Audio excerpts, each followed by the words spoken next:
Today I am going to show you how to thread your sewing machine with a Brother sewing machine.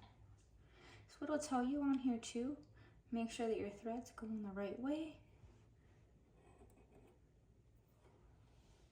Put that through there.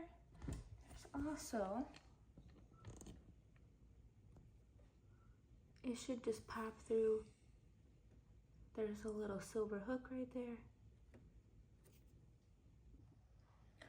Once you've put your thread up here, you're going to go down around the dial, come back up here, and you're going to grab,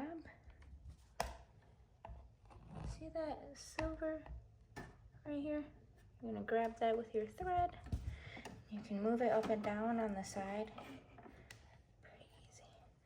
Once you're latched on, come back down.